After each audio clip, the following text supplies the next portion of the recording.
गीता अध्याय 15 के श्लोक 16-17 में 3 प्रभु बताए हैं। ये 3 प्रभु कौन हैं? किस प्रभु की शरण में जाने के पश्चात जन्म और मरण समाप्त हो सकता है? 3 प्रभुओं में सबसे उत्तम परमात्मा कौन है? कैसा है? उसका क्या नाम है? इन सभी गूढ़ रहस्यों को जानने के लिए अवश्य सुनिए जगत गुरु तत्वदर्शी संत रामपाल जी महाराज के अमृत वचन। सत साहिब दर्शकों, जिस प्रकार से एक शिक्षक विद्यार्थियों को उनके पाठ्यक्रम अनुसार सही ज्ञान देकर उन्हें जागरूक करता है, उसी प्रकार से एक मनुष्य के जीवन में आध्यात्मिक गुरु का भी महत्व है। मिलिए जबलपुर के रामनंदन पटेल जी से, जो पेशे से शिक्षक हैं और इन्होंने शिक्षक होने का सही लाभ उठाते हुए अपने मनुष्य जीवन को सही राह पर लगाया है। वर्ष 2013 में इन्होंने आध्यात्मिक गुरु का सही महत्व समझते हुए तत्वदर्शी संत रामपाल जी महाराज जी को अपना गुरु धारण किया। एक शिक्षक होने के नाते इन्होंने आध्यात्मिक गुरु की परख लोगों की सुनी सुनाई बातों से नहीं, बल्कि उनके शास्त्र प्रमाणित ज्ञान से की है। इसी के फलस्वरूप इन्हें शारीरिक और आर्थिक लाभ भी मिला।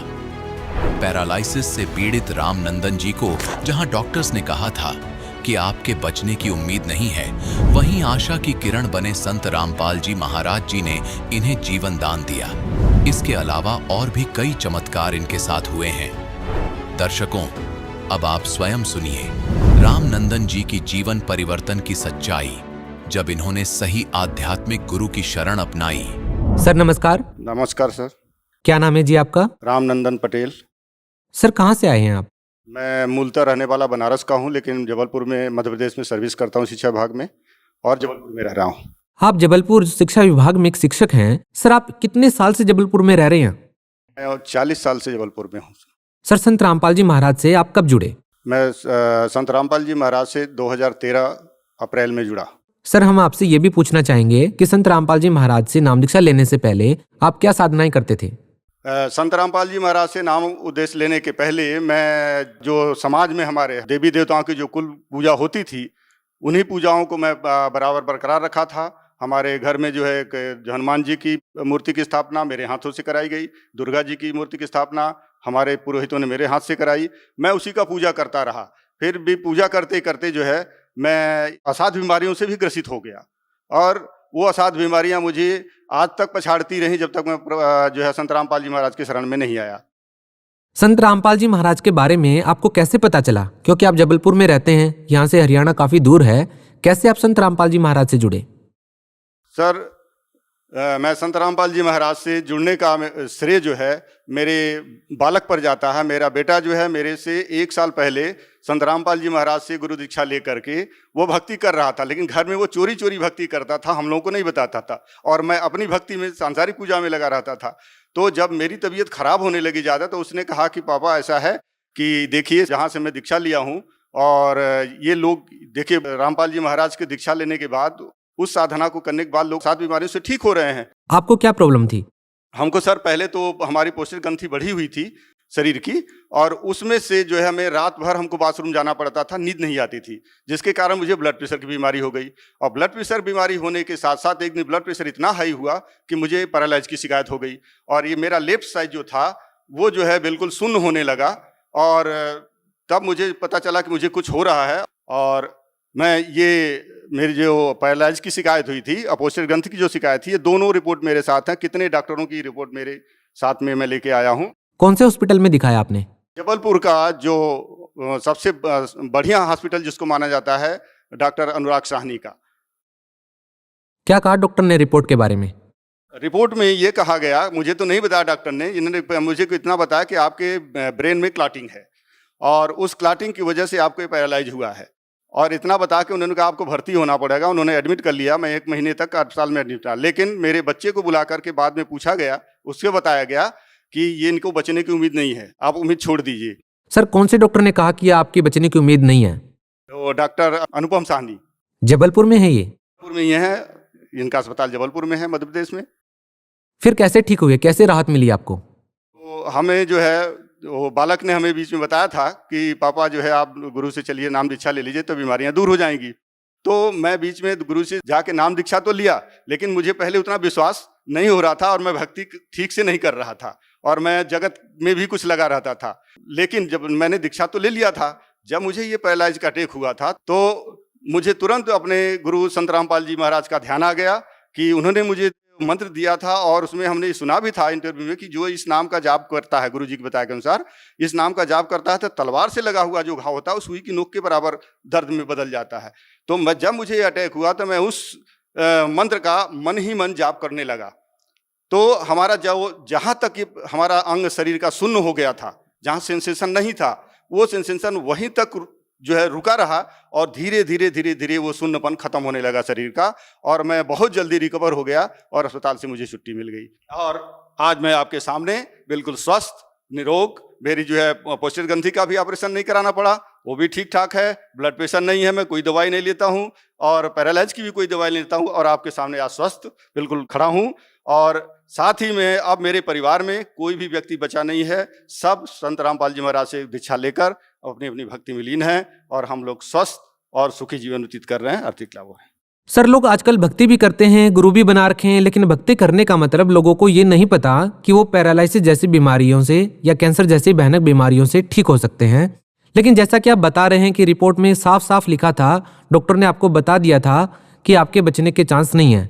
आपको संत रामपाल जी महाराज से नाम दीक्षा लेने के बाद कोई ऑपरेशन करवाना पड़ा कि आपकी पैरालिसिस की बीमारी ठीक हुई? सर, लोगों को आप कैसे समझा पाएंगे, लोगों को कैसे विश्वास दिलाएंगे? आज आप रिपोर्ट दिखा रहे हैं। सर, विश्वास जब ही होगा सर जब हम किसी चीज़ का उपभोग करेंगे, किसी चीज़ पे जो ज्ञान बताया जा रहा है उस ज्ञान को हम सुने, उसके अनुसार आचरण करें तो उसका फल आपको मिलेगा। क्योंकि हमने उस आचरण अपने लाया उस चीज़ को, गुरु जी के मंत्र को, और हमें फ़ायदा हुआ। इसलिए मैं आपको रिपोर्ट सहित प्रमाण दे रहा हूँ कि मुझे फ़ायदा हुआ। अगर आप गुरु संत रामपाल जी महाराज से जुड़ते हैं, उनसे गुरु दीक्षा लेते हैं और उनके बताए हुए रास्ते पर चलते हैं तो आपको निश्चित है आपको फ़ायदा मिलेगा।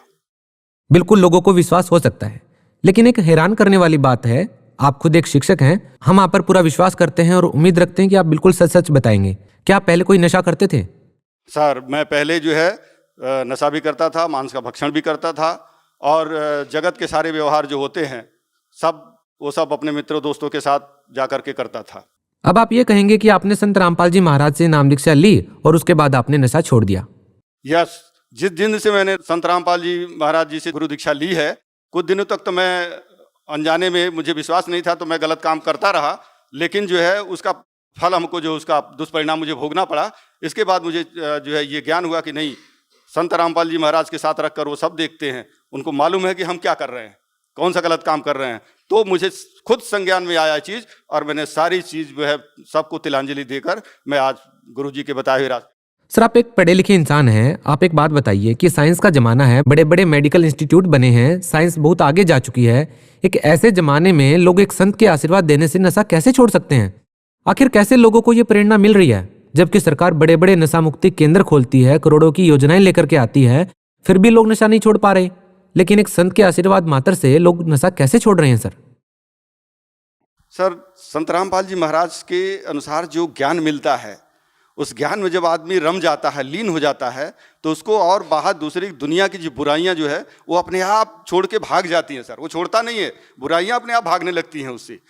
सर, एक और खास बात देखने को हमें मिली कि संत रामपाल जी महाराज अपने सत्संग प्रवचनों में ये भी कहते हैं कि जो भी उनसे नाम दीक्षा लेगा और मर्यादा में रह करके भक्ति करेगा उसको गारंटीड लाभ मिलेगा। क्या आप मानते हैं कि ये बात बिल्कुल सच है? क्या आपके साथ ऐसा कोई अनुभव हुआ है? सर, तो मैं ये बात 101% सही मानता हूँ। गुरु जी की जो आदेश हैं, उपदेश हैं, जो सुनते हैं हम लोग, और उसे हमको लाभ मिला हुआ, 100% लाभ मिला हुआ। इसलिए मैं विश्वास करता हूँ और लोगों को यही बोलूँगा वो भी विश्वास करके देखें। पहले जब विश्वास करेंगे तभी फल मिलेगा, बिना विश्वास के फल नहीं मिलता। सर, आपको और क्या लाभ मिले? हाँ, उसके साथ साथ सर मेरे ऊपर 2 झूठे केस लगा करके लोग मुझे फंसा रहे थे। गुरु जी की कृपा से, रामपाल जी की कृपा से वो सारे जो है केस मेरे ख़त्म हो गए और मैं आज बाइज्जत बरी हूँ। और मैं सर्विस करते हुए आर्थिक रूप से परेशान था कर्ज के बोझ से, लेकिन वो सब मालिक जो है उसको स्वीकार कर रहे हैं। और हमारी धर्मपत्नी वो भी बहुत अस्वस्थ रहती थी और हर साल उनको 3 यूनिट ब्लड हमको चढ़वाना पड़ता था प्रतिवर्ष। उनके शरीर में ब्लड बनता ही नहीं था और उनके हाथ पाँव सूज जाते थे। डॉक्टर बोलते थे इनका जो है समय आ गया अंत। लेकिन जिस दिन से गुरु जी के शरण में गए हैं हम लोग, हमारी पत्नी को आज तक, ये 2013 से लेकर आज तक ब्लड नहीं चढ़वाना पड़ा। सर, आप जबलपुर में एक शिक्षक के पद पर तैनात हैं, लेकिन दूसरी ओर लोगों का यह भी कहना है कि संत रामपाल जी महाराज के जो अनुयायी हैं वो शिक्षित नहीं हैं, वो एक अंधभक्ति के तहत उनसे जुड़े हुए हैं। आप उनके लिए एक माकूल जवाब भी हैं। आप एक शिक्षक होते हुए संत रामपाल जी महाराज से जुड़े हैं। इसका सीधा सा मतलब ये है कि आपने संत रामपाल जी महाराज से बहुत ही जांच परख करके नाम दीक्षा ली है। आप उन लोगों को क्या कहना चाहेंगे जो ये कहते हैं कि संत रामपाल जी महाराज से शिक्षित लोग नहीं जुड़े हैं? सर, आपका कहना बिल्कुल सही है कि मैं एक शिक्षक हूँ, अपने बालकों को सही शिक्षा देता हूँ जो सिलेबस के अनुसार सही है। तो इसी प्रकार से संत रामपाल जी जो हमारे सिलेबस हैं, जो 4 वेद हैं, 18 पुराण हैं, बाइबल है, गीता, उनके साथ ये हमारा जिंदगी का सिलेबस है। इसमें जो बातें लिखी हुई हैं सच्चाई वही हमारे गुरु रामपाल जी महाराज हमको देते हैं। तो वो जो है सत्य शिक्षा है, सत्य ज्ञान है। इस कारण से मैं उसको ग्रहण किया और जो है मैं ये अंधविश्वास के रूप में नहीं ग्रहण किया, मैं आत्मिक रूप से उसको सब परिवार उसका ग्रहण कर उस आचरण पर चल रहा हूँ, आचरण में व्यवहार में ला रहा हूँ। बहुत बहुत धन्यवाद सर। नमस्कार सर। दर्शकों, अभी आपने सुने संत रामपाल जी महाराज से दीक्षा प्राप्त करके सुखी हुए भक्त के अनुभव। अब देखिए जगत गुरु तत्वदर्शी संत रामपाल जी महाराज के मंगल प्रवचन। जैसे नागनी होती है, अंडे जब बच्चे निकालती है तो अपने चारों तरफ पूंछ की अपने शरीर की एक वो बना लेती, कुंडली घेरा बना लेती है, उनको फोड़ती है, सबको फोड़ देती है और फिर उन्हीं को खाना शुरू कर देती है, उन्हीं को खाती है। उसके खाते खाते और कोई बच्चा उसकी कुंडली यानी उसके शरीर के घेरे पर के पार हो गया तो वो बच गया, और जय कुंडली में रह गया तो सारा न खाएगी। तो परमात्मा कहते हैं या एक कुंडली ईब तोड़ी है हमने, ये कुछ समय का समय दिया है, ये 1000 वर्ष चलेगा, ये परमात्मा का यथार्थ ज्ञान पूरे विश्व में चलेगा। और जो इस समय निकल गया, मनुष्य जीवन प्राप्त है, ये ज्ञान प्राप्त कर लिया, सत भक्ति कर ली, वो तो निकल गया। न तो कहते जो कुंडली में रह गया, जो यहीं रह गया तो इसको फिर ये इसी का हार है। अब जो प्रसंग चल रहा था वही आते हैं। अब प्रसंग चला था कि ये जो सतलोक का ठेका ले रहे थे अभी तक, ये नकली कबीरपंथी 12 पंथों की शाखाएं, सारा ये दामा खेड़ा वाले, ये सारे उन नकली कबीरपंथियों में से है। क्योंकि कबीर परमात्मा ने अपनी प्यारी आत्मा धर्मदास जी को आज्ञा दी थी उपदेश देने की, और केवल उसको कहा था केवल 5 नाम देना। जैसे राधा स्वामी वाले 5 नाम देते, कौन सा? ओंकार, रंकार, ज्योति, निरंजन बता, और सतनाम भी दे उस समय, सो हमर सतनाम। अब परमात्मा कहती 5 नाम काल के जाप करो और बात करो सतलोक जान की। अरे वाह!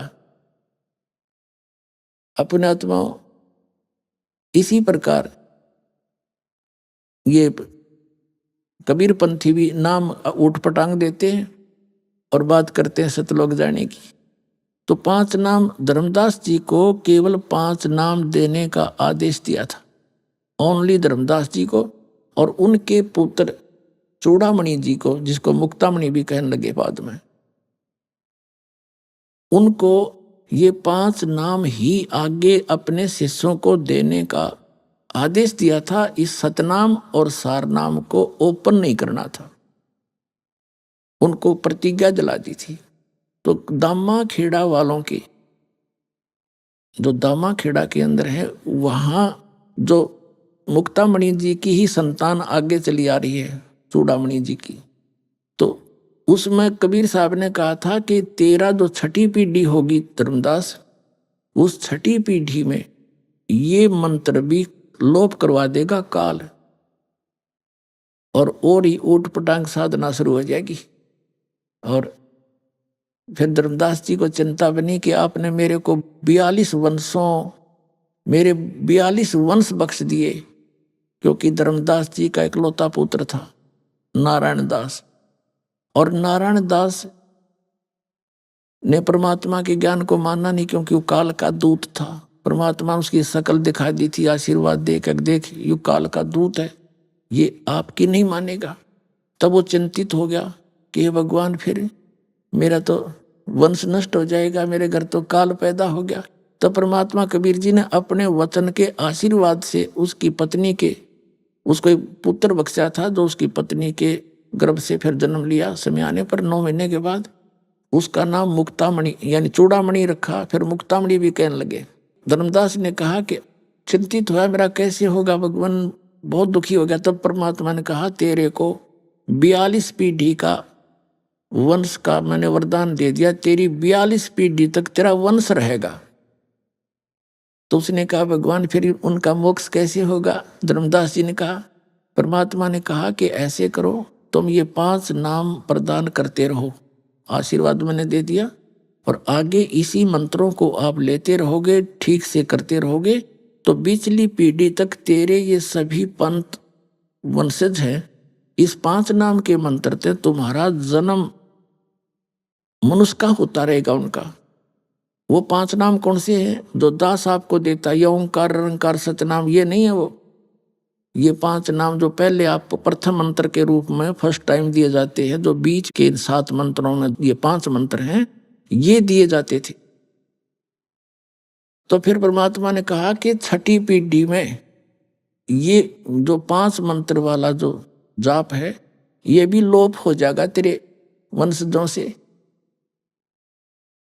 6ठी पीढ़ी में काल के दूत उस पुण्यात्मा को भ्रमित कर देंगे और वो इस मंत्र को छोड़ के, क्योंकि ये 500 नाम कौन से हैं? जो हमारे शरीर में कमल हैं, इन कमलों के अंदर ये प्रधान बैठे हैं। प्रत्येक कमल में ये हमारे शरीर में बैकबोन है, रीढ़ की हड्डी जिसको बोलते हैं। इसके अंदर की तरफ गुदा के पास जहां ये एंड होती है, उससे 2 उंगल ऊपर इसके एंड से अंदर की तरफ मूल कमल है, उसमें गणेश जी का वास है। उससे 2 उंगल ऊपर सावित्री और ब्रह्मा जी का वास है। वो अधिष्ठान, स्वादिष्ठान चक्र कहते हैं उसको, स्वाद चक्र कहा संतों ने।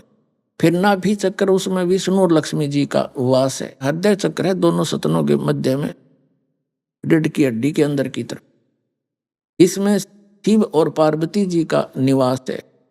और कंठ कमल ये है इसके सामने यहाँ बैक में, जहाँ ये रीढ़ की हड्डी थोड़ी सी बैंड होती है, यहाँ पर इस दुर्गा जी का निवास है। तो हमारे इस शरीर के ऊपर इनका कंट्रोल है, इनका हमारे ऊपर ऋण है।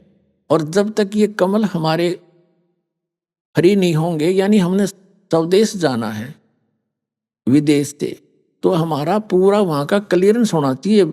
जैसे जो है बिजली का बिल वो क्लियर हो, टेलीफोन का बिल क्लियर हो, सरकार का कोई लोन है वो क्लियर हो, तो तभी हम स्वदेश का आसकेंगे ना तो कौन आने देगा। तो हम असंख्य जन्मों से यहाँ ऋणी हो गए गलत साधना करके।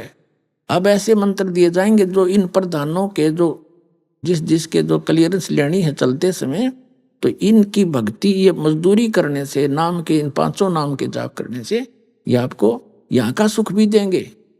जैसे किसी ने फैक्ट्री लगा रखी है और फैक्ट्री का कनेक्शन कट गया, पैसे उसका बिजली का बिल नहीं भरा, टेलीफोन का नहीं भरा, तो फिर दोबारा कैसे पैसे देगा कि दोबारा वह फैक्ट्री चालू हो और कमा के देवे? तो कोई गारंटर मिले उसको, सरकार और उसके बीच में ये कहने वाला कि मैं इसका गारंटर बनता हूँ, आप इनके कनेक्शन चालू दो ताकि आपका कमा के पूरे करे। तो ये दास आपका गारंटर बनेगा और कमाई आपने करनी पड़ेगी और टैक्स इनका देना पड़ेगा। तो ये टैक्स देना पड़ेगा, तो फिर आपको अपना कर्जा पूरा करके बाकी शेष जो बचता आपको यहाँ का सुविधा भी मिलती है इन्हीं से। तो ये 5 नाम है यहाँ तक क्लियर करने के। और ये सच्चा सौदा सिरसार और ये सारे जय गुरुदेव वाले, ये राधा स्वामी वाले नो कहे हमने नीचे के कोई लेना देना नहीं, हम तो सीधे तिरकुटी बीच जानते हैं। तिरकुटी कोई बरवाड़ा का बस स्टैंड है, चाहे पैदल चला जाओ चाहे साइकिल पे। तिरकुटी में जाने से पहले बहुत कुछ करना पड़ेगा। जैसे तिरकुटी तो इंटरनेशनल एयरपोर्ट समझ लो, वहां जाने से पहले पूरी कितनी कुछ कार्रवाई, कागज कार्रवाई करनी पड़ती है। वहीं जा बैठेगा उसके ऊपर तिरकुटी पे। तो इन्होंने बैठा रखा 500 नाम काल के जाप करें। और बात करें सतलोक और सचखंड की, सतलोक में भगवान को निराकार बतावें, प्रकाश ही प्रकाश। अब जो प्रसंग चल रहा है उसी पर आते हैं।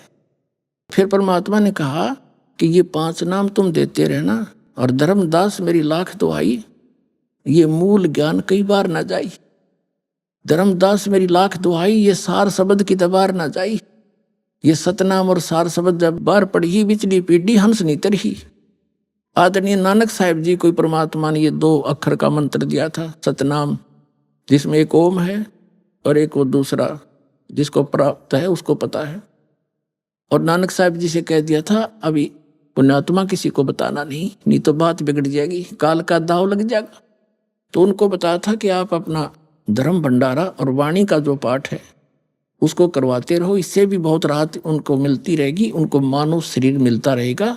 और जब आवेगी पिछली पीढ़ी फिर हम आएंगे दोबारा, सबको नाम देंगे, पार कर देंगे, पूरा विश्व नाम लेके पार हो जाएगा।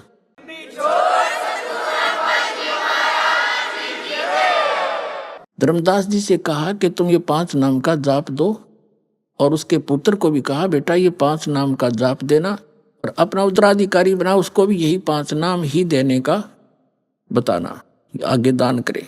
अब फिर परमात्मा कबीर जी ने कहा कि धर्मदास 6ठी पीढ़ी में ये मंत्र 5 भी समाप्त हो जाएंगे। वो कैसे समाप्त? फिर धर्मदास जी चिंतित हो गए, क्योंकि घनी नरमात्मा थी उनकी, वैश्य कुल में जन्म था, टोटे नफे ने लाभ हानि को तुरंत कैलकुलेट कर लिया करता, बहुत चिंतित हो जाता, टेंशन ले ली, बुरा मुंह कर लिया, हे भगवान फिर मेरे वंशज कैसे पार होंगे? इन्हों पेट पकड़ कर बैठ गया, मेरे बच्चे कैसे पार होंगे? आपने 42 वंश का मुझे वरदान दे दिया, मेरे 42 वंश तो होंगे लेकिन फिर भक्ति नहीं मिली, उनको पार नहीं होंगे तो उन वंश का क्या बनेगा? बहुत चिंतित हो गए। परमात्मा ने कहा कि 6ठी पीढ़ी में ये मंत्र खत्म हो जाएंगे, उसके बाद तेरे वंशजों के पास कख नहीं रहेगा, और वो अभिमानी हो जाएंगे इस बात से कि हम तो धर्मदास के वंशज हैं, हम ही सर्वप्रिय हैं, और की वो सुना नहीं, अभिमान कर भगवान का मेल नहीं। तो धर्मदास जी बड़े चिंतित हुए, घना दुखी हो गए। तब कहा भगवान फिर कैसे उनका कैसे बात बनेगी, कैसे पार होंगे? तब कबीर परमात्मा ने कहा धर्मदास जब युग कलयुग 5500 वर्ष बीत जाएगा तब मैं खुद आऊंगा, जब ये 12 पंथ चल लेंगे कबीर पंथ के, और 12वां पंथ गरीबदास का पंथ होगा। उस गरीबदास जी के द्वारा मेरी महिमा की वाणी पुनः प्रकट होगी। उसके बाद उस 12वां पंथ चल चुका होगा गरीबदास जी का, और इन 12 पंथों के अंदर मेरी ही महिमा होगी, कबीर साहिब की मेरी वाणी को पढ़ा करेंगे, लेकिन ये यथार्थ ज्ञान नहीं समझ सकेंगे। इन 12 पंथों के प्राणी मुझे ही तो मुखिया मानते रहेंगे, लेकिन यथार्थ मंत्र ना होने से ये असंग जन्म भी पार नहीं हो सकते। फिर 12वें पंथ में, गरीबदास वाले पंथ में हम ही चल कर आवेंगे, और सभी पंथों को समाप्त करके एक यथार्थ कबीर पंथ चलाएंगे, यथार्थ पंथ चलाएंगे। तो वो दास भेज दिया पुण्यात्मा, अब उस परम पिता ने स्वयं ना है तो दास भेज दिया। जब परमात्मा ने ये कहा कि हम ही चलकर आएंगे, सबको यथार्थ ज्ञान दूंगा, पूरा विश्व पार होगा, तेरे बच्चे भी पार हो जाएंगे, फिर वो पीछे कहाँ रहेंगे धर्मदास? पूरे विश्व में मेरा ज्ञान होगा और सतनाम सबको दिया जाएगा। अब ये है वो समय, बैन उठ गया यहाँ का। अब ये सतनाम भी सार्वजनिक करना है, कर दिया दास ने मालिक के आदेश से। आदरणीय नानक साहिब जी को भी परमात्मा मिले थे, अभी बताएंगे सारी कहानी, और उनको सचखंड लेकर गए थे, वापस छोड़ा था। तब उन्होंने आंखों देखा, हाल परमात्मा का बताया था, और वो स्वयं इस 2 अक्षर के मंत्र सतनाम का जाप किया करते थे, लेकिन उन्होंने आगे परमात्मा के आदेश से किसी भी अपने सिख समाज को ये मंत्र नहीं दिया, क्योंकि ये मंत्र सार्वजनिक हो जाता। और ये काल के दूत जो राधा स्वामी पंत, धन धन सतगुरु सच्चा सौदा, सरसा और जगमाल वाले, जय गुरुदेव वाले, ये जितने भी हैं निरंकारी, ये सारे उस गुरु ग्रंथ साहिब इसको पढ़कर ही नारे मास्टर पाके थे। तो ये उसमें अगर ये नाम होता तो ये वही नाम ये देते। ये अधिकारी थे नहीं, क्योंकि शिवदयाल जी का कोई गुरु नहीं था, और अधिकारी बिना यू नाम काम नहीं करे। जैसे एक अपॉइंटमेंट लेटर होता है, सिंपल सी बात है, और उसकी 4 लाइन होती हैं, you are hereby posted on the फलानी post and your pay and salary will be such and set, और नीचे साइन कर देता वो अधिकारी। तो वो एप्लीकेशन, वो छोटी सा अपॉइंटमेंट लेटर उस बच्चे को आजीवन रोजगार दे देता है। और ऐसे ही कोई और दूसरा बना के अपॉइंटमेंट लेटर और अपने साइन कर दे तो उसकी है कोई कीमत है? वो तो जीवन नाश करे, धोखेबाज व्यक्ति है। तो ऐसा ही ये कर देते, इसी नाम का जाप दे देते, यही ज्ञान बता देते, तो आज ये दास कैसे भिन्नता करता आपको कि ये नकली है और ये असली है। तो इसलिए परमात्मा ने कहा था, धर्मदास मेरी लाख दुआई, ये मूल ज्ञान की तो बाहर ना जाई, और ये सार शब्द और सतनाम की तो बाहर ना जाई। ये सार शब्द और ये मूल ज्ञान बाहर जो पढ़ी, वो बिचली पीढ़ी के हंस नितर ही लाख दुहाई। तो परमात्मा ने जिनको ये मंत्र दिया उन महापुरुषों को, उनसे ये प्रतिज्ञा करा ली थी कि तुम जाप करो, पर अब इसको सार्वजनिक ना करना, नहीं तो बात बिगड़ जाएगी। तो अब जो प्रसंग चला है, आदरणीय धर्मदास साहिब जी को परमात्मा सचखंड लेकर गए। अब ये जितने भी नकली कबीरपंथी और नकली ये राधा स्वामी पंथ, धन धन सदगुरु पंथ, ये जय गुरुदेव पंथ, जनोद बिहाणी वाला पंथ, ये कितने गणावे तो पठेरा सा जाम रहा सारा काबली की करसी होगी बेमतलब की, तो अपने आप इतने पनप गए, बताओ। और इसे बुद्धिमान व्यक्ति वहां फंसे बैठे हुए, इधर ध्यान ना दिया उन्होंने, क्योंकि किसी ने डिफरेंशिएट ही करके नहीं दिखाया कि यूं गलत सर यो ठीक है। तो उन महापुरुषों को परमात्मा सतलोक लेकर गए और उनको फिर वापस छोड़ा अपने गवाह बना के, अपने गवाह बना के वापस छोड़ा। तो आदरणीय धर्मदास साहिब जी को जब परमात्मा सचखंड लेकर गए, अपने आत्मा में नकलियों का अब पता चलेगा, क्योंकि जो राधा स्वामी पंथ में, जय गुरुदेव पंथ में, सच्चा सौदा सिरसा वाले के पंथ में या निरकारी पंथ में जो भी हैं, वो उनके ज्ञान से तो खूब परिचित हैं, उनके मंत्रों से भी परिचित हैं। उनको तो 2 मिनट में समझ में आना चाहिए, 2 मिनट में तीसरी नहीं लगे। और जो यथार्थ ज्ञान है ये दास बता रहा है, सामने प्रमाणित कर रहा है कि ये गलत साधना है, ये सच्ची साधना ये है। और जिन महापुरुषों को ये मोक्ष प्राप्त मानते हैं, आदरणीय नानक साहिब जी को, तो नानक विशेषकर ये नानक साहिब जी को तो बार हुआ मानते ही मानते हैं, और को चाहिए मानो या ना मानो। तो नानक साहिब जी ने कौन सी साधना की थी, वो ये इनने एक रट ला रखी है कि नानक साहिब जी ने कहा पंच शब्द धुनकार धुन। और नानक साहिब जी ने ये भी लिखा कि वो 5 नाम 5 प्रधानों के हैं जो इस शरीर के अंदर विद्यमान हैं। तो वो क्लियर नहीं किया, इसलिए करने नहीं थे उन्होंने। तो नानक साहिब जी ने फिर कौन सा जाप किया था? हाँ, इसी प्रकार अब आगे बताएंगे, प्रसंग दूसरा चल पड़ा कि आदरणीय धर्मदास साहिब जी को ये सभी कहते हैं, जितने भी पंथ हैं, राधा स्वामी, धन धन सतगुरु, सच्चा सौदा सिरसा, जय गुरुदेव, ये सतलोक में परमात्मा को निराकार बताते हैं। और ये नकली कबीर पंथी भी सारे, कि वहां केवल एक चेतन प्रकाश है, और आत्मा जो मुक्त हो जाती है वो परमात्मा में ऐसे मिल जाती है जैसे बूंद समुद्र में, यानी उनका एक लय हो जाता है, और वहां कोई अलग अस्तित्व नहीं है। एक जम्मू के अंदर है श्री मधु परमहंस, रांजड़ी के अंदर है, उसने थोड़ी सी कलाबाजी न्यारी करी, चतुरता दिखाई है कि वहां आत्मा अलग अस्तित्व है आत्मा का, और है बिंदु सी डोट से कण से घूमते हैं जैसे उस। और वो भी क्या बताता है कि परमात्मा ने, पहले परमात्मा गुप्त थे, एक शब्द उच्चारण किया, उससे सफेद अद्भुत प्रकाश हो गया। उस प्रकाश को परमात्मा ने, उस परमात्मा यानी सतपुरुष परम पुरुष उसमें समा गया उस प्रकाश में। फिर वो अमरलोक बन गया, वो प्रकाश चेतन हो गया, जी गया। फिर वो पहले मरा हुआ था, और फिर वो अमरलोक बन गया। फिर सारा वो प्रकाश भी और वो भगवान भी उसमें समा गया, जैसे चीनी पानी में हो गया, वो एक हो गया, वो तो दोनों सारे सब।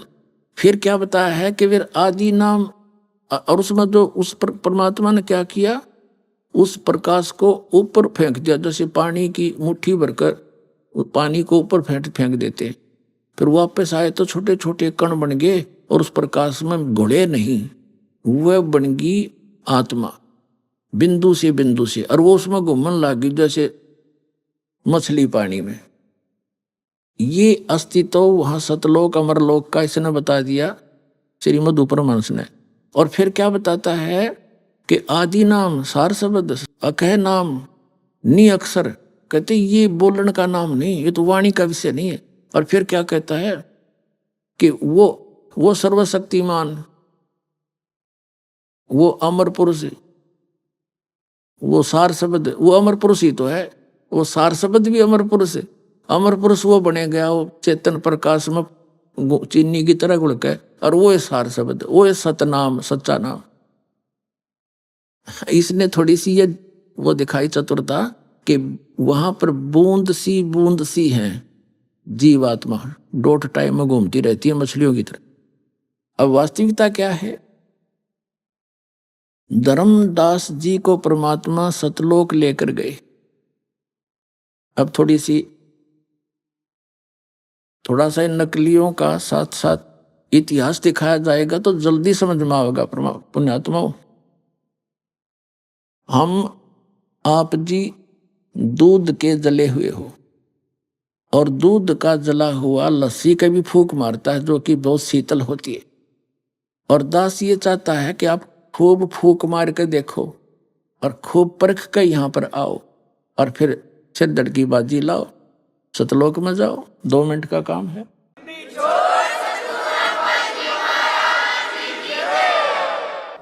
अब एक है ये मधु परमहंस, जो जम्मू के अंदर कबीर पंथी कहलाता है।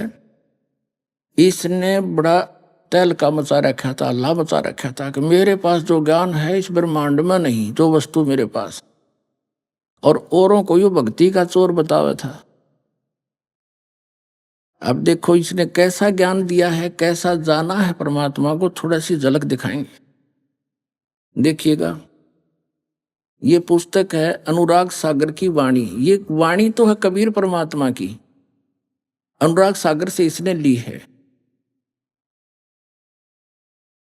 और अनुवाद किया है श्रीमद् उपरमहंस जी ने।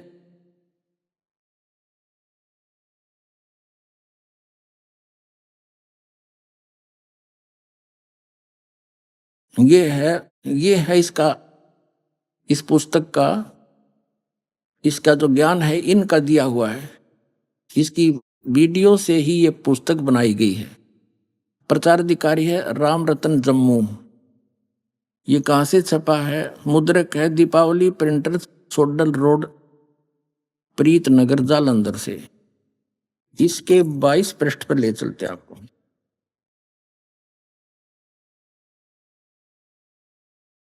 ये 22 पृष्ठ पे है। इसमें सृष्टि रचना सुनाई है। साहिब कहते हैं, धर्मदास अधिकारी पाया, ताते में कह भेद सुनाया। अब तुम सुनो आदि की वाणी, भाखों उत्पत्ति परले निशानी।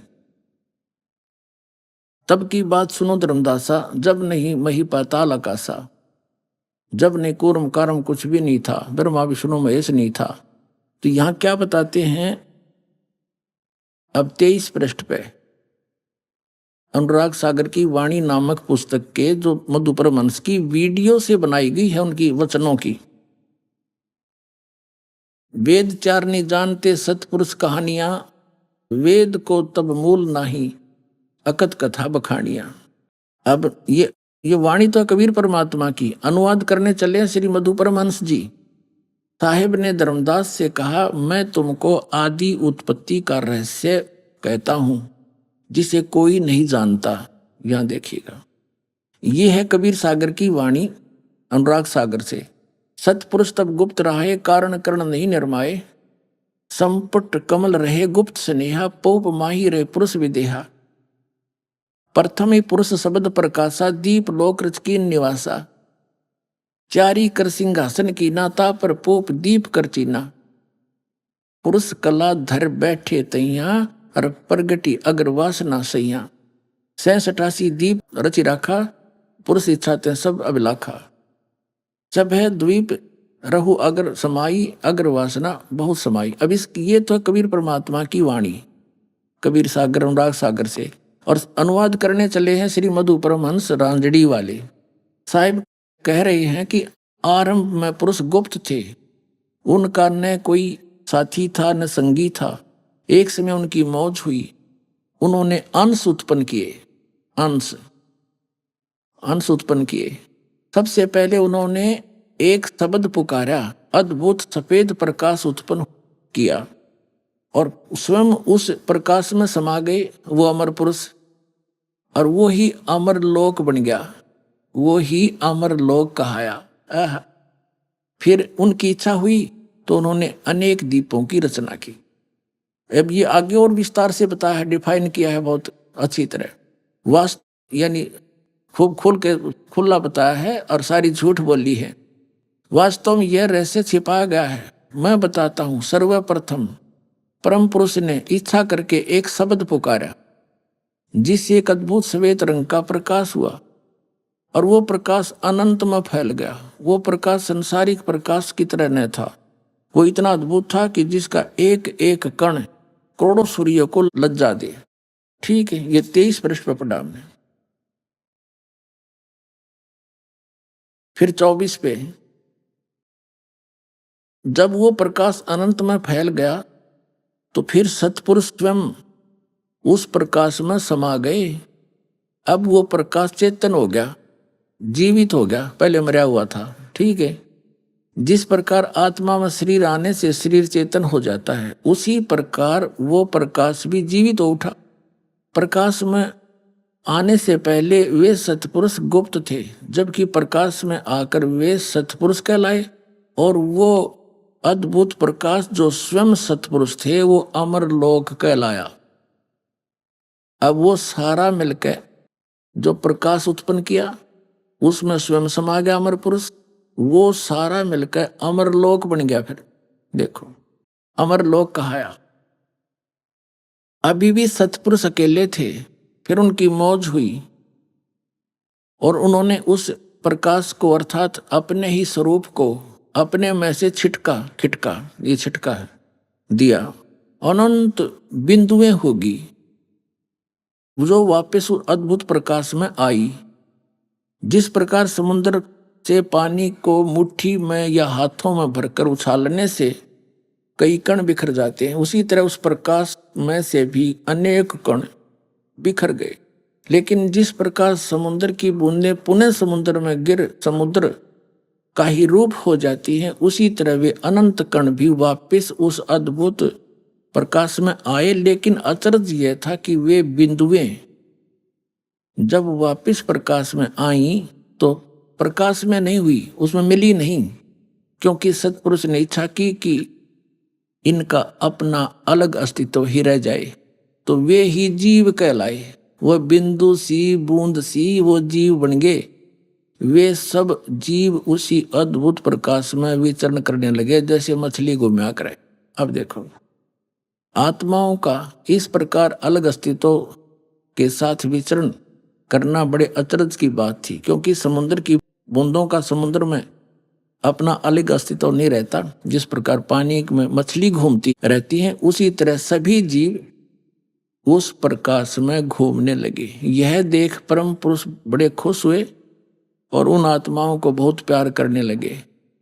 बहुत समय ऐसे बीत गया, सभी जीव उस अद्भुत प्रकाश में विचरण करते हुए परम आनंद लूट रहे थे। फिर आगे और रचना बता दी। अब ये तो इसने कुल मिलाकर ये सिद्ध कर दिया कि सतलोक में एक चेतन प्रकाश है।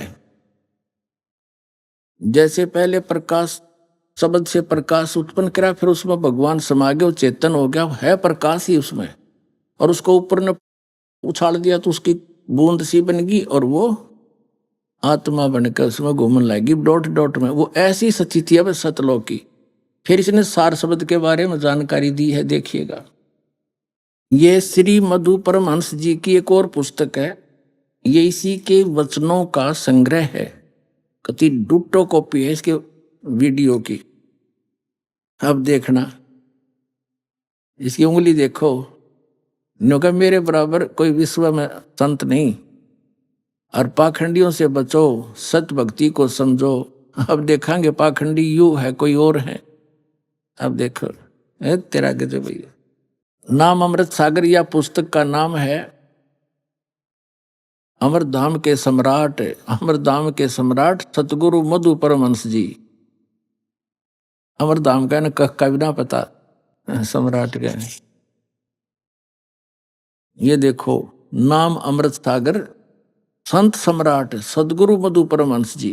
देखो कितनी बड़ी उपमा ला रखी है कति तत्व ज्ञानहीन प्राणी के। प्रचारक है, प्रचार अधिकारी राम रतन जम्मू। प्रकाशक ये संत आश्रम रांजड़ी, ये फलाना फलाना जम्मू। और ये मुद्रक सरताज प्रिंटिंग प्रेस जालंधर शहर। अब इसके आपको 86 पृष्ठ पे ले चलते हैं।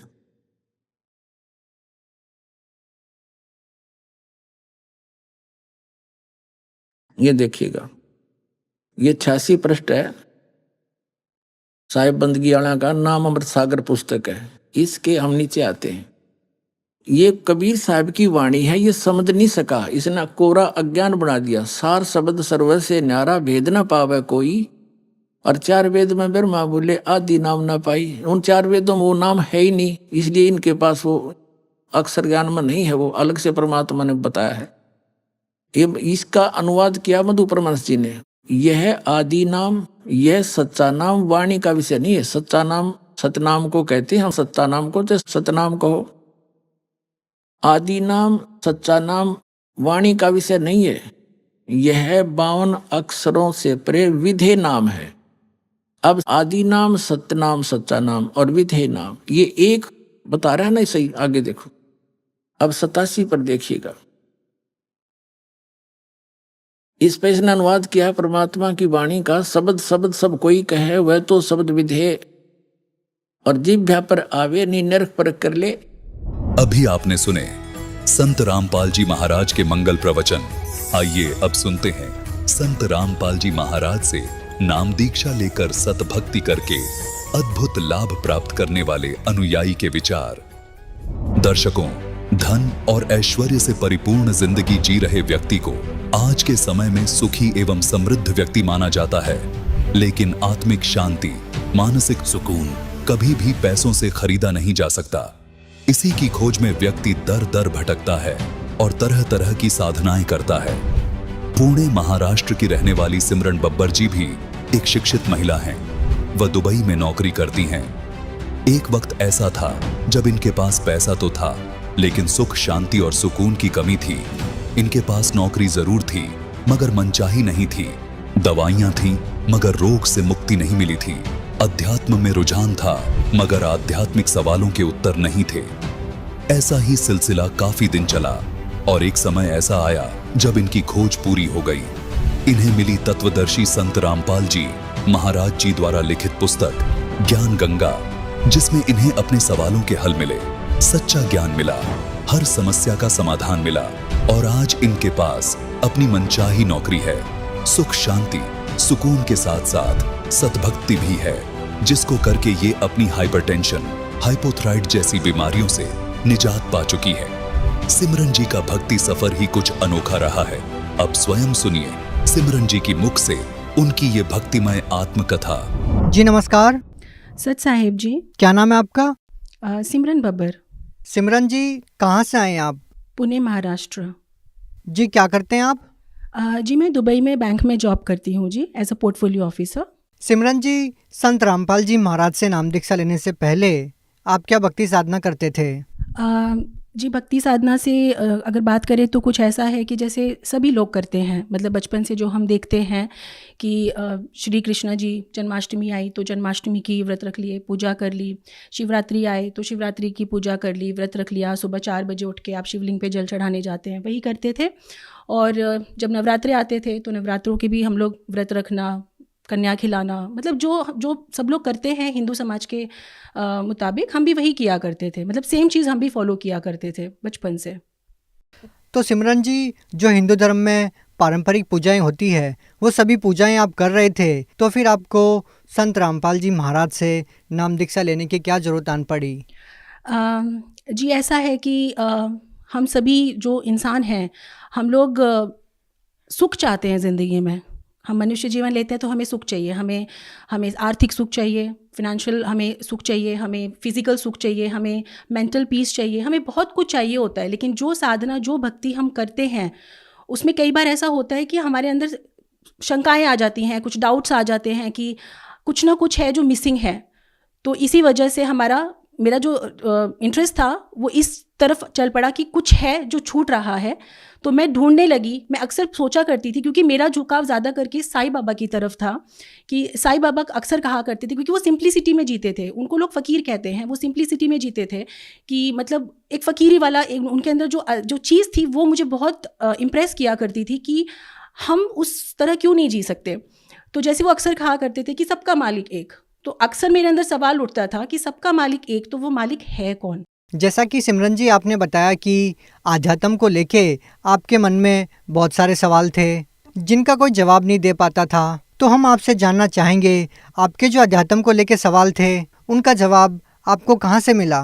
जी, जैसे कि मैंने बताया कि मैं दुबई में जॉब करती थी। अब आप सोचें, दुबई में अगर मैं जॉब करती हूँ तो हमारा जो लाइफस्टाइल होता है, मतलब मालिक की दया से जो परमात्मा है जो हैं, उस समय ऐसी सोच थी कि जो हैं सब कुछ है, आर्थिक सुख है, मतलब फिनेंशियल कोई प्रॉब्लम नहीं था, और फिज़िकल भी हेल्थ इश्यूज़ थे, आते जाते रहते थे, बट दवाइयाँ कभी छूट नहीं रही थी। यानी कि अगर आपका शारीरिक कोई दुख है, अगर आपका हेल्थ वाइज कोई पेन है, तो आप मेंटल पीस ऑफ माइंड खो देते हैं। मतलब आपको पीस ऑफ माइंड चाहिए कि कुछ तो है जो मिसिंग है। तो इस चक्कर में मेरा कई बार ऐसे होता था कि मेरा इंडिया आना होता था छुट्टी में, साल में 1 या 2 बार। तो जब मैं यहाँ आई तो मेरा यहाँ पे संत रामपाल जी महाराज जी की शिष्या हैं गीता खुराना, उनके साथ मेरा संपर्क हुआ, आना जाना हमारा होता था। तो उनसे मुझे ज्ञान गंगा पुस्तक मिली। तो जब मैंने वो बुक पढ़ी तो मेरे जो सवाल थे, जो क्वेश्चंस थे कि वो एक परमात्मा कौन है और सही भक्ति विधि क्या है, क्योंकि जो हम अपनी डे टू डे लाइफ में करते हैं साधना, उससे कोई पीस ऑफ माइंड नहीं मिल रहा था। तो ऐसा लग रहा था कि कुछ मिसिंग है। तो जब मैंने वो बुक पढ़ी, संत रामपाल जी महाराज जी के द्वारा लिखी हुई जो पुस्तक है, जो बुक है ज्ञान गंगा, जब मैंने वो पढ़ी तो उसमें मेरे काफ़ी सारे सवालों का मुझे हल मिला, एक सोल्यूशन मिला, एक सच्चे परमात्मा की जानकारी मिली। ऐसा पता चला कि हाँ, ये थे जो मिसिंग थे। सिमरन जी, अध्यात्म को लेके आपके क्या सवाल थे जिनका उत्तर आपको ज्ञान गंगा पुस्तक में मिला? ऐसा आपने ज्ञान गंगा पुस्तक में क्या पढ़ा जिनसे आप प्रभावित हुए? पुस्तक पढ़ते वक्त मुझे ये समझ में आया, जैसे सवाल उठते हैं कि वो एक परमात्मा कौन है, हम लोग जन्मते मरते क्यों हैं, वो कौन से परमात्मा है जिनकी हमें भक्ति करनी चाहिए, इतनी भक्ति साधना करने के बाद भी हम दुखी क्यों रहते हैं, यानी कि जो सुकून चाहिए, जिस वजह से हम सुकून से ये ज़िंदगी जी सके, वो सारे जो सवाल थे वो ज्ञान गंगा पुस्तक पढ़ते वक्त उन सब का सल्यूशन मुझे मिला। तो जब वो सॉल्यूशन मुझे मिला तो मुझे ऐसा लगा कि इसके बारे में मुझे और जानना चाहिए। तब जैसा मैंने बताया, जो शिष्या हैं संत रामपाल जी महाराज जी की गीता खुराना, उनसे मेरी इस बारे में थोड़ी चर्चा हुई। जब कोई डिस्कशंस हुए तब पता चला कि हमें गुरु दीक्षा लेनी चाहिए। जब हम गुरु दीक्षा लेते हैं, यानी कि हमारा मकसद क्या है, सही भक्ति विधि क्या है, वो पता चली कि गुरु बनाने बहुत ज़रूरी हैं। तो जब हमने गुरु दीक्षा ली, संत रामपाल जी महाराज जी से गुरु दीक्षा ली, तब ही हमें वो मानसिक सुख मिला जिसकी हमें तलाश थी। सिमरन जी, जब आपने संत रामपाल जी महाराज से नाम दीक्षा ली तो आपको जो लाइफ में सुकून चाहिए था, आपको जो अपनी ज़िंदगी में लाभ चाहिए थे, क्या संत रामपाल जी महाराज से नाम दीक्षा लेने के बाद आपको वो सभी लाभ मिले? जी बिल्कुल, बहुत लाभ मिले।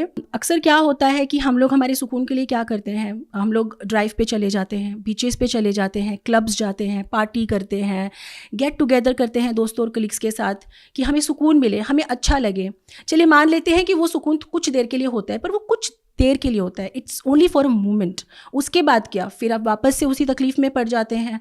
तो जब हम दीक्षा लेते हैं संत रामपाल जी महाराज जी से, तो ये हमें सुकून भक्ति मार्ग में आकर मिलता है कि आप कहीं भी चले जाइए, आप किसी भी पार्टी में, किसी भी क्लब में, किसी भी मूवी में, किसी भी तरह की लाइफस्टाइल में चले जाइए, आप इस सब से निकल के सुकून आपको संत रामपाल जी महाराज जी से दीक्षा लेकर ही मिल सकता है।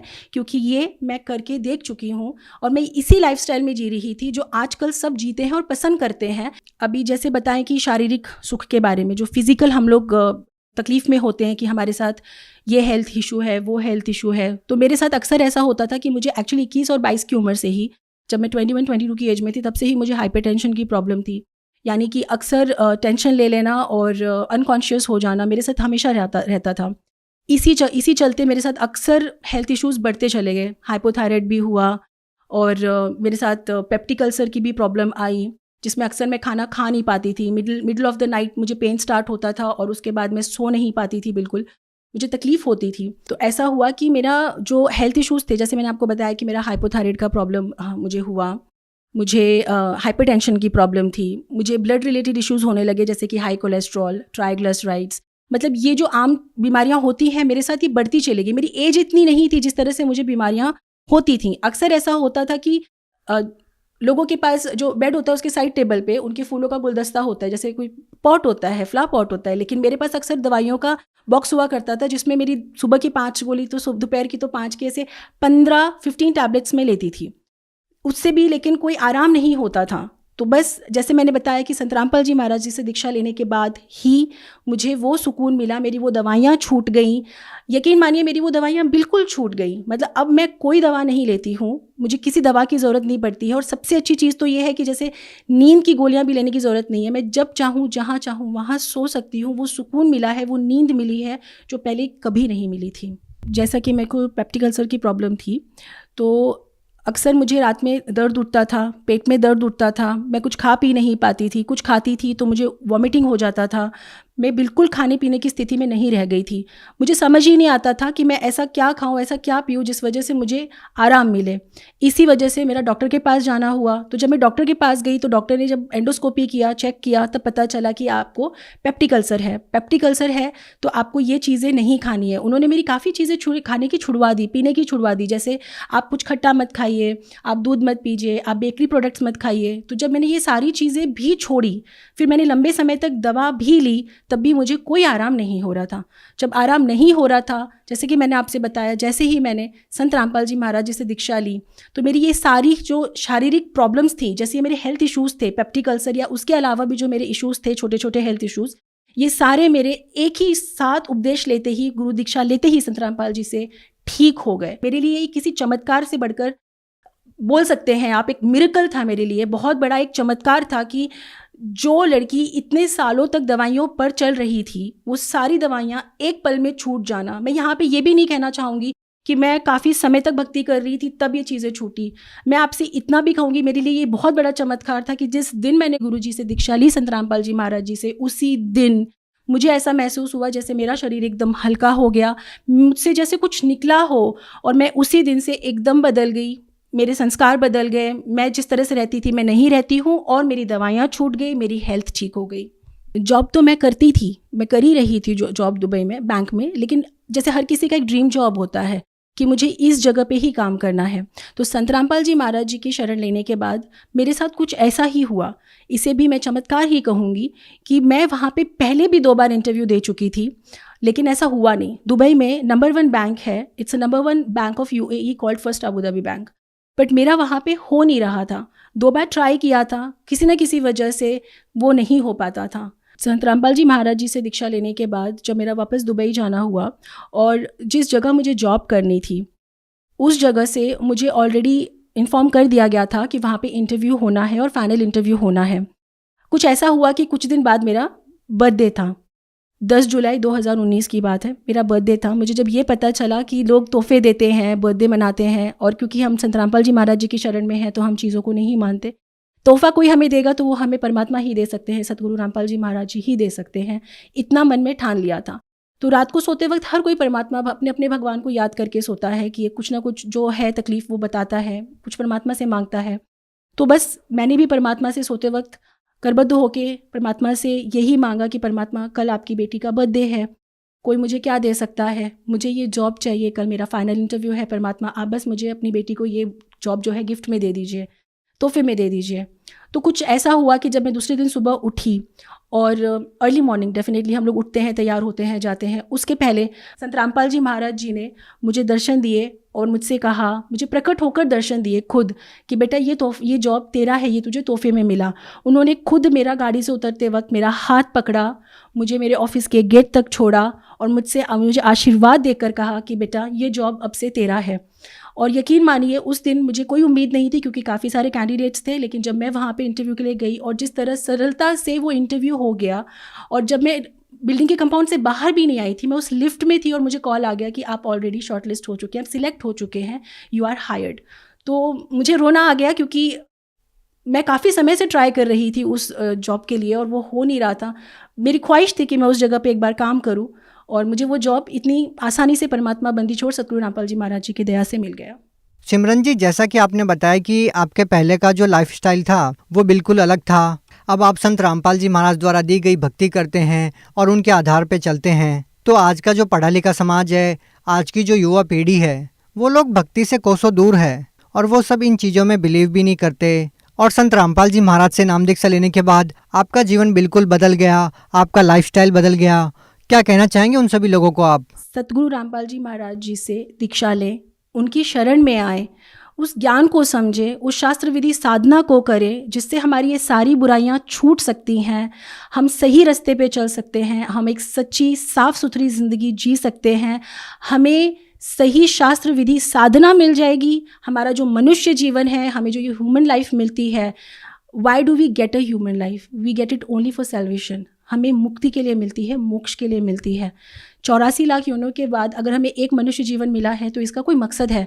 तो मेरी आप सबसे विनती है कि हम जिस तरह की ज़िंदगी जी रहे हैं उससे कुछ वक्त बाहर निकाल के आएँ, सतगुरु रामपाल जी महाराज जी का ज्ञान सुने, समझें और उनसे दीक्षा लें और अपने जीवन का कल्याण करवाएं। सिमरन जी, एक और सवाल हम आपसे जानना चाहेंगे। जो लोग इंडिया से बाहर रहते हैं, और हम सब समझते हैं कि जो लोग इंडिया से बाहर रहते हैं उनकी रुचि आध्यात्म की तरफ कम ही रहती है और उनकी रुचि भौतिकता की तरफ ज़्यादा रहती है, तो उन सभी लोगों को आप क्या कहना चाहेंगे? What message would you like to pass for Bhagat Samaj? Okay, my humble request to all the people in the world, India, outside India, or belongs to whatever country, I would like to request, please stop following the path in which we are walking. Come out of that path. Come out of your habits, wrong habits, bad habits. Come out of it. Understand, why do we get the human life? We get one human life. For what? There is no difference in animals and humans if we are living the same life of animals. We are not doing anything special. For what we have got this human life? The only aim, the only motive for which we get this human life is to achieve salvation. What is salvation? We all know. So, please go to the website of Sant Rampal Ji Maharaj, Jagat Guru Tattvadarshi Sant Rampal Ji Maharaj. There is a website. Then we have Facebook channels. We have YouTube channels. Go watch Satsang. Sant Rampal Ji Maharaj Satsang is available. Watch. Understand the importance of human life for which we have come in this world. Instead of going around the world of alcohol, smoking, movies, fashion, come out of it. Go with the satsang of Sant Rampal Ji Maharaj on these channels which I have told you, YouTube, Facebook, all social medias, even the website. Go search. There are numbers mentioned below the satsang when you watch. Call on those numbers. Call ashrams. We have Namdan centers over there in all the countries. We have in every city we have a Namdan center. Call them. If you have any doubts, you can even call and clear it up. Meet the people. Go take Guru Diksha from them. Take Nam Diksha from Sant Rampal Ji Maharaj, and please, my humble request, come out of the dirty life which we are living and come to our worship, achieve salvation for what we have got this human life. जी बहुत बहुत धन्यवाद। सत साहिब जी।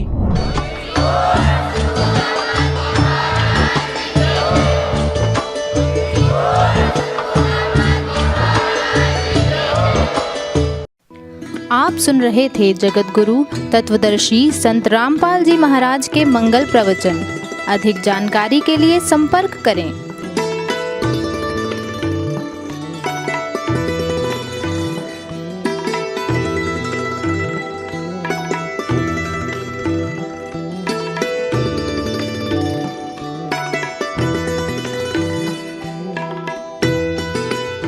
जगत गुरु तत्वदर्शी संत रामपाल जी महाराज जी के पावन सानिध्य में भक्ति की अलख जगाने तथा श्रद्धालुओं को सत्य भक्ति मार्ग का रास्ता दिखाने हेतु कनाडा के लोकप्रिय channel the TV NRI channel पर जगत गुरु तत्वदर्शी संत रामपाल जी महाराज जी के मंगल प्रवचनों का प्रसारण प्रतिदिन सुबह 7:30 बजे से 8:30 बजे तक तथा रात्रि 7:30 बजे से 8:30 बजे तक किया जा रहा है। इस सत्य भक्ति मार्ग को अपनाने के लिए अधिक से अधिक सत्संग प्रसारण देखें। इस सत्संग प्रवचन का सीधा प्रसारण संत रामपाल जी महाराज लाइव सत्संग YouTube चैनल और जगत गुरु संत रामपाल जी महाराज फेसबुक पेज पर भी देख सकते हैं।